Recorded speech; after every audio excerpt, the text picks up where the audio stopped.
Assalamualaikum. Mayam kam taunrege. Adu video sisu adum yang view ngarang numdang ama lairubagi video ni aduga logeda adum audio sisu hapsrakya. Aduga mafam sidi beheran ni adu mayam da sigi detail sairu rage sigi mafam da to wa ma haijrage. Social media da di thoglak lega video gi matung sira comment si mai gi ekhoi gi ai nahi gi important ne nahi gi comment si topic si ai nahi gi thamjire si akhoi gi pangal manipuri muslim Manipur da lairiba amasung Kasar da lairiba Bangladesh da lairiba asi makai sigini masigi main oi basigi wafam si yam sathina haibu mathau tare karega di masi hayau drega di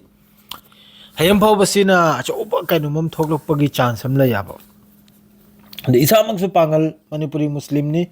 pangal masani isamak su arab da lairim ni adu wa si pun mak thoki bai tungda wa si pun mak thoki bagi tungda si aina adum haiji bai wani ko sidama ya maro bibi ade wasi pura loi ki bai tung da nauna amukka social media da sumdi thogle ga ngang badi ngam loi khangi brane sumdi thogle ga agang ba mi kharna nganglam me social media da yai ma khoi gi himmat to yai dum hoi bu thaga chabai na te moi ne himmat dekhai jari do to ma khoi ne nganglam mi ma khai du su lali sengna ai de henjali yam satina aduga moi gi himmat to yai thagatli social media da mohoi na thogle ga nganglami do adugo nganglami makhai duri lali phajana atopa mong da nganglam batar ga di akhoi na su support taw nib do adu mohoi na nganglam do khiteng henjalle adu nungai te seng nai da adu na te bida hojik nauna amukka talap ai gi da su video sida kari karno amama mi se yam sathina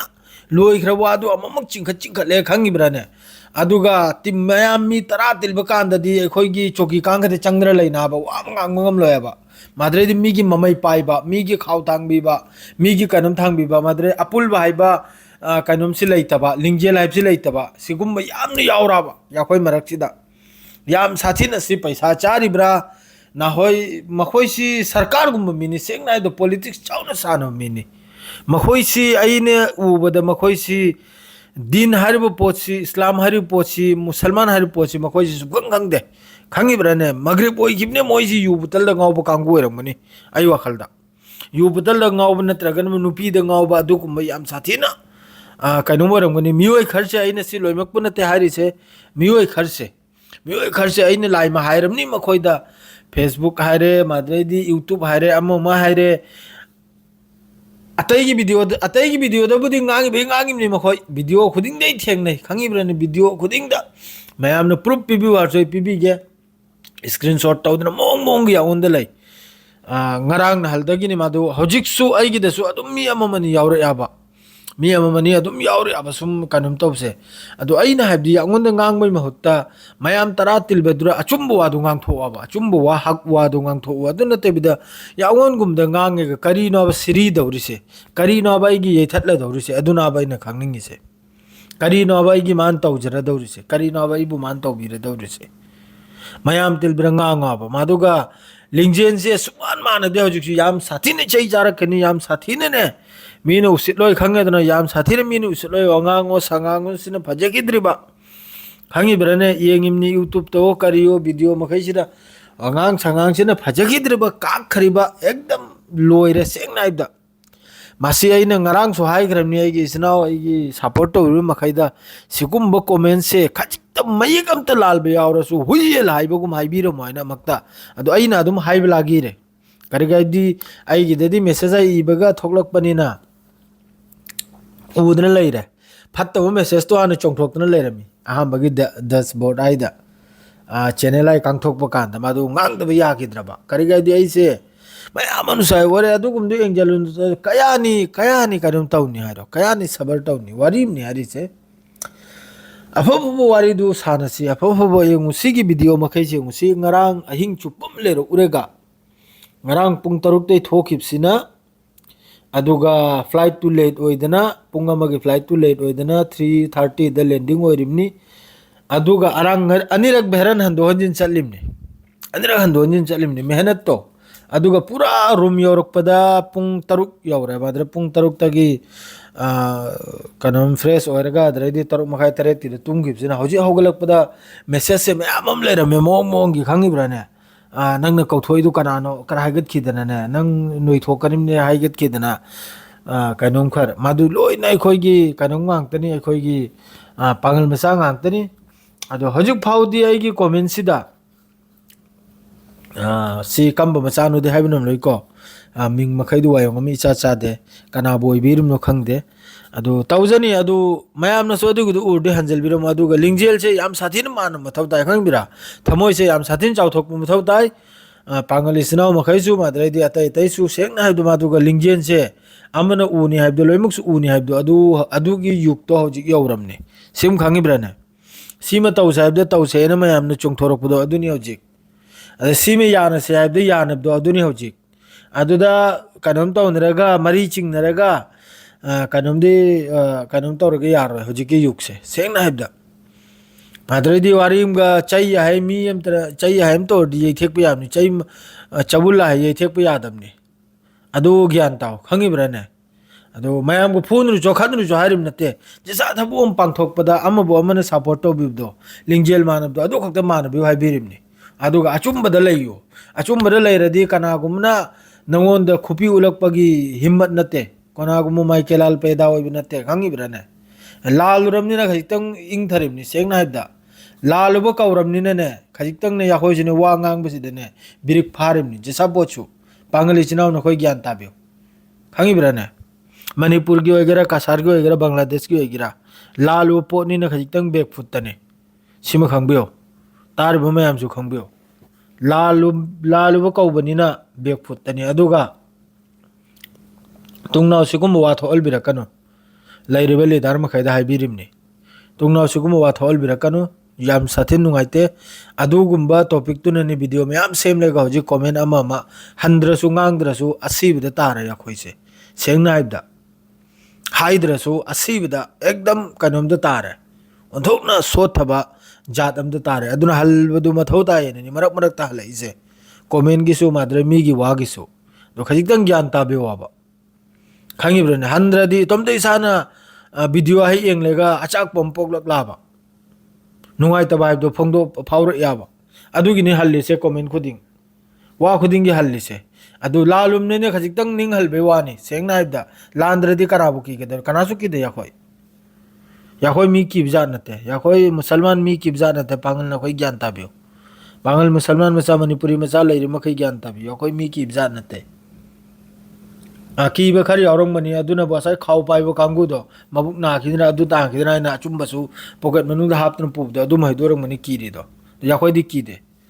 अदु होजि यामना हरावी फजना शांति लैरे खोलाइबसे अदुगसु आइना हाइद्रिसिनबु असाय comment अमा अमा लांगफांग तौरिसे थोकलक मरक मरक तो पिट पात हाइना माद्रदी अमक्का कनोंकरा अखोइगी reel मते करा सागतलेगा लोइने खबवानी अदुनी अताने ग्राम का मथवा मरुकरा संदोक्तना करा वीडियो करा थांगल एमे याय आहिनि नुंगसिरक्त्रिसे सेंगनाइदे लोइने खरदि पूरा लोइखरा पूरा ओस्कोट हाइग्रदि लोइखरा ओस्कोट हाइर जारबी ने पूरा मचिल मेंजल खरा चुप हाइग्रबनि लोइरमनि सिगी मरमदु वाम भावनै बिरा नोना मैते होगेरा पांगल होगेरा मवालो दे कनामता सेंगनाइबदा गांगबिर अनु सि मरमदा कमेंट सु तौबिरा अनु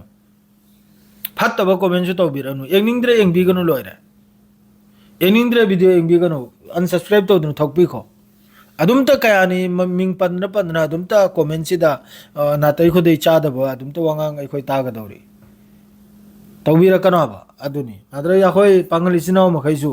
कमेंट मयाम फंगिन होयगिसु नोयसु यामना म्यूसिक ते सेंगना इदा करिना इन खंजरिम नो खंगदे अयाम बदसी कनोम गिनी अखोय मणिपुर गिनी लैरी दो कोमदनी ने कावगनु ने चरा सितन तो कनी ने फजन मानन लयुने लिंगजेल मानन लयुने अमन हाइबा अमन ताउने अलाल बे थबुक तौगनु चुमने चल्लु नंगने चुमने जबदा कनाने लम हेलकनी मखा दाबदु याखोय ने एंगलकनी हारि दना चुमने चलाब लालुगुनो अदरे फत्तब कमेंट तौगुनाबा खंगिब्रने इस्लाम की दायरे मनुंगद लयुआबा नमाज मंगा सोलाबा ईमानदार ओयाबा चिंथी बंगांगनोबा अहलमल की इज्जत तवाबा मदरे कोई रिम नायना अतै तै की नुपी कोई जले नुपी से लेत्रब्र दुनिया दा नुपी लेत्रब्रो अदरदी अखोगी इचनाव मखैनसु पांगलना तौबदु यतै यतैना तौरिबा हैना होमदा इंडिया मपालमदा हाइदि नखोई उद्रेने सेंगना हाइबदा खुद पाइनदना समनदना चटनदना तौरिमे नखोई उद्रेने लाली अखोई मीदुना तौरदु पुरा लाली सेंगना हाइबदा हौजिकके अदुम वीडियो मचा मचा महिसु उरगा अदुम ngang असीबदा तारे सेंगना हाइबदा ngang असीबदा तारे तौरिबु थौदोक मखैजे सिदा ओक्तबा ओखिद्रबा मी खर माइके मरी दलेरा मखोइजना कन्न हलगनि बे चैन हलगनि बे फून हलगनि बे खंगिब्रा थिंदनने मरक मरक तगी माद्रेदी मिंगसे ओंतो ओंतोगा कमेंट से मिंगसे ओंतो ओंतोगा कमेंट से नातै खुदै चादबा अद्रे वायोंग चादबा सी मखैजे तौरगा माद्रेदी हा अदु मैतेने तौरैने अदु पांगलने तौरैने ना फून हलगनि बे येन हलगनि बगी अखोइ मरक्तनि हारिसेजी अखोइ महिगी मरक्तगी लैरिबा मणिपुर अमसुंग कसार जो पांगल मैतेने तारबा खुलक महिसिदगी मिओइ खरलै याबा खंगिब्राने असिना फून हलगनि बे हटना हलगनि बगी खंगिब्रा नुंगसिनबसे थुगाइ हलगनि बगी सी मरक मरकते कमेंट वीडियो से मचा मचा अखोइगी फेस ति उत्रगा अदुगुमै मोंग सेमजलएगा सी लोइना मैसि थारिबना सिदा सिदा पंग्रिसिनबु याखोइ मणिपुर दा लैरिबा मैते अमसुंग पांगलसिन पंग्रिबना सिदनबु असाइ मीदुनु सिलेइदुरि करिनो खंगदेदो सिलोइना पॉलिटिक्स नाब तौनरिसे पॉलिटिक्स ता हाइबा तारे अदुनि खंगिब्राने आइने मुन मेन ओइना हारिसि अखोइ इसिनाव मणिपुरी मुस्लिम पांगल लैरि मखैदनि फत्तबु वांगांगनु अफबा हक्ता लयु लिंजेल मानौ अमगा अमगा थीनगनु अमगा अमगा खटनगनु अहल लमन हाइबा इल्लु लीडरना जो डिसीजन लौबदो